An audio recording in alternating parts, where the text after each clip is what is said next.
Saudara Presiden Amerika Serikat Donald Trump bilang perang melawan Iran tidak akan berlangsung lama. Berbicara di depan pertemuan anggota Partai Republik di Florida, Donald Trump bilang perang di Iran adalah semacam perang jangka pendek.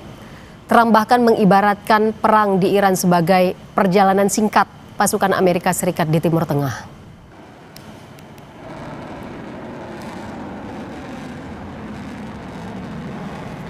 So with your help and hard work, we're making America great again, and we're doing it much faster than we thought, and it's better, stronger, and our country is doing really well. I mean, at a level that nobody thought. We took a little excursion because we felt we had to do that to get rid of some evil, and I think you'll see it's going to be a short-term excursion. How good is our military, right? Amazing. How good. Short term. Short term. Thank you. They're great.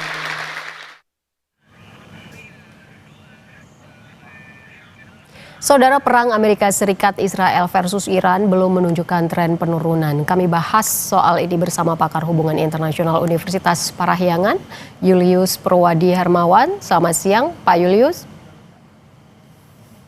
Selamat siang, Mbak Ivo. Ini kalau kita lihat semacam belum ada tanda-tanda eskalasi perang yang akan menurun begitu. Meski Trump bilang bahwa perang berlangsung singkat. Bagaimana sebenarnya kekuatan militer AS Israel versus Iran ini menurut Anda, Pak Julius? Ya, Mbak Ivo, di atas kertas saya kira jauh lebih besar ya, lebih kuat Amerika Serikat dan Iran. Kalau sekarang andalan dari Amerika Serikat adalah tempur udara, gitu, lewat jalur udara, gitu. Kekuatannya antara 13.000 dibandingkan dengan 500.000, 500 ya, pesawat tempur yang dimiliki oleh Iran. Coba itu saya kira tidak berbanding sama sekali. Gitu. Jadi luar biasa. Didukung oleh teknologi saya kira, karena andalannya adalah udara. Amerika Serikat dan Israel perlu memastikan titik-titik di mana alat utama sistem pertahanan dan terus juga tempur dari Iran itu diketahui, sehingga rudal-rudal bisa diluncurkan di situ. Saya kira di atas kertas betul gitu ya, bahwa Amerika Serikat memiliki kekuatan yang jauh lebih besar dibandingkan dengan Iran. Tetapi persoalannya adalah Iran tentu saja juga punya kekuatan yang lain, termasuk armada daratnya nanti yang sudah disiapkan seumpama Amerika Serikat melancarkan serangan darat didukung oleh Israel, dan Iran jauh lebih siap untuk pertempuran darat ini. Ya, Pak Julius, bagaimana Anda melihat respons begitu atau tanggapan pemimpin negara terhadap terpilihnya Mojtaba Khamenei ini? Kalau kita ketahui bahwa Mojtaba ini bukan cuma putra kandung dari Ayatollah Ali Khamenei, tapi juga dia dikenal punya hubungan yang dekat begitu ya dengan Islamic Revolutionary Guard Corps, juga menjadi salah satu fitur berpengaruh di kalangan ulama Iran. Ya, yang saya cermati, Mbak Ivo, belum banyak pemimpin-pemimpin di dunia yang mengucapkan selamat ya, kongratulasi kepada Ayatullah Sayyid Mojtaba Khamenei. Nah, ini barangkali menunjukkan bahwa mereka masih berhati-hati. Yang ada di berita media resmi Iran, datanya baru 5 kurang lebih ya, atau sedikitnya 5. Pertama Putin, kemudian pemimpin Hizbullah di Lebanon, lalu kemudian Presiden Azerbaijan, kemudian Armenia, pemimpin resmi Perdana Menteri Armenia, kemudian Presiden Tajikistan. Jadi yang ada di sekitar Iran. Lalu kemudian informasi dari Al Jazeera juga menyebut Oman adalah salah satu yang pertama yang mengucapkan selamat atas terpilihnya Mojtaba Khamenei. Ini saya kira jadi bagian sangat penting. Oman kita tahu dia adalah juga juru damai, mediator dalam mediasi antara Iran dengan Amerika Serikat yang pernah berjalan, lalu kemudian menjadi mandek karena Amerika Serikat melancarkan serangan. Irak salah satu negara lain yang juga disebut oleh media internasional seperti Al Jazeera, Perdana Menteri Irak Mohammed Al-Sudani juga mengucapkan selamat terhadap Khamenei, terpilihnya Khamenei. Kemudian kita juga dapat informasi China. disampaikan oleh Menteri Luar Negeri Cina gitu, terhadap terkait dengan terpilihnya Mujtaba Khamenei ini. Dan menarik statement dari Menteri Luar Negeri China adalah terpilihnya Khamenei yang artinya anaknya Ayatollah Ali Khamenei disebut dengan sangat eksplisit itu didasarkan pada konstitusi. Dan ini artinya apa? Dukungan Cina terhadap kepemimpinan dari Mujtaba Khamenei.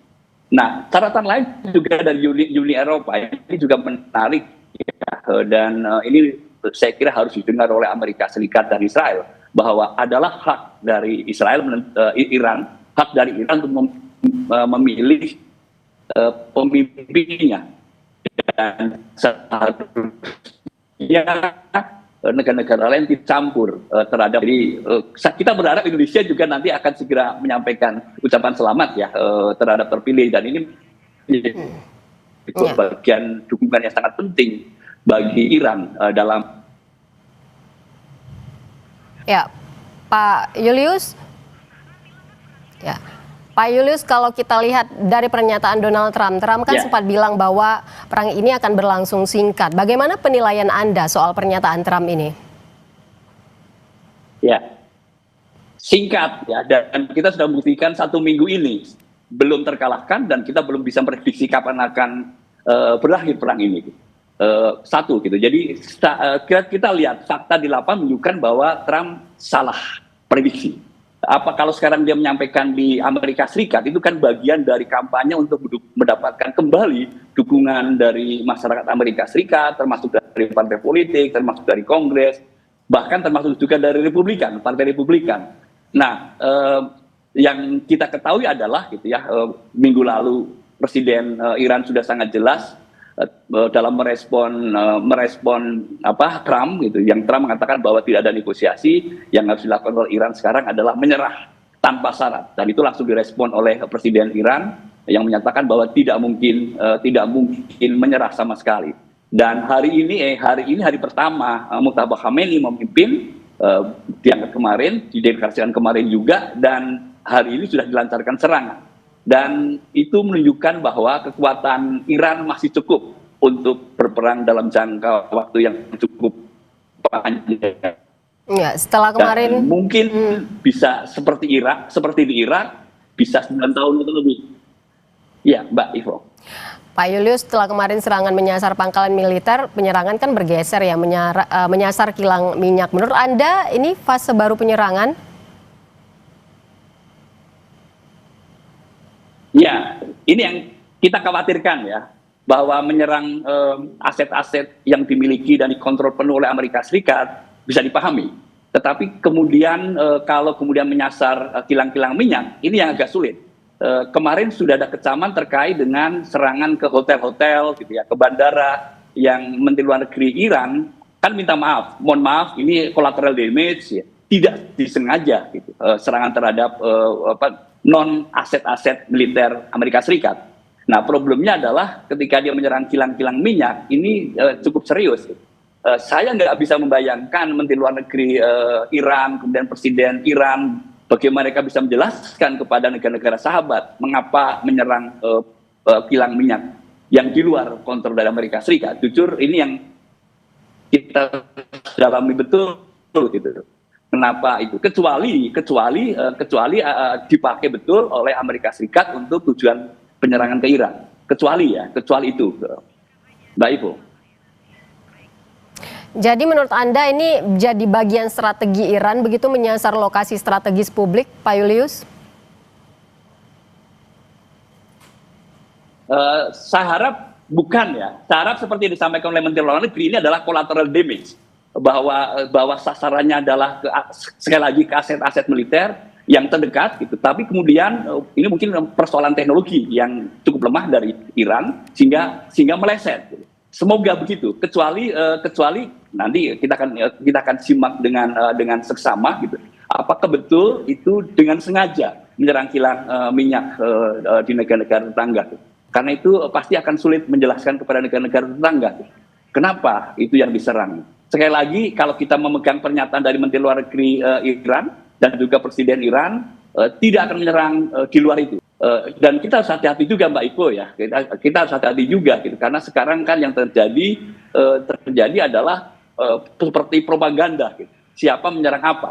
Kalau kita bisa simak lagi dan saya bisa tambahkan lagi, ingat pada hari pertama Amerika Serikat ternyata dan ini fakta-fakta kelihatannya mengarah ke sana dengan sengaja atau mungkin juga tidak sengaja menjatuhkan rudal di sekolah yang ada 130-an lebih ya meninggal dunia, dan ini sekarang menjadi isu besar di Amerika Serikat. Kenapa? Anak-anak yang menjadi sasarannya gitu. Nah, jangan-jangan ini bagian strategi lawan untuk itu. Tetapi saya belum dapat informasi yang terkonfirmasi Mbak Ivo terkait dengan satu ini. Terakhir Pak Julius, singkat saja, kita ketahui bahwa konflik ini kan berdampak pada kenaikan harga minyak dunia. Bagaimana sebenarnya peran dunia untuk bisa mendamaikan ketiga negara yang terlibat ini?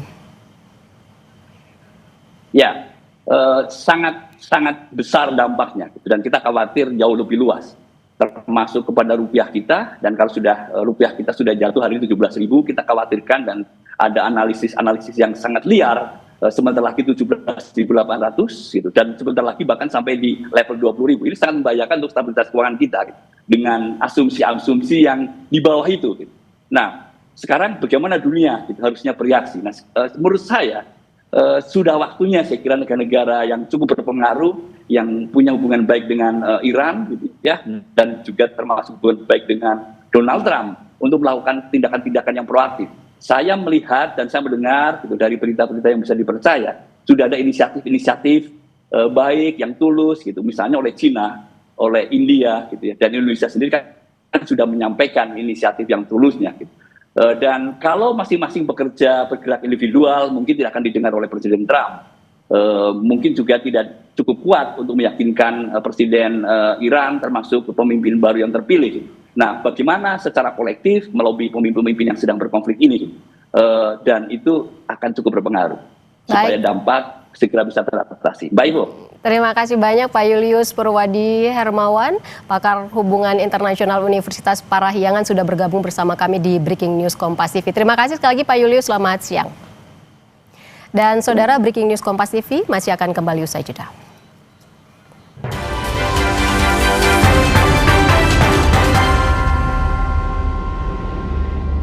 Keserakahan menjadi bencana.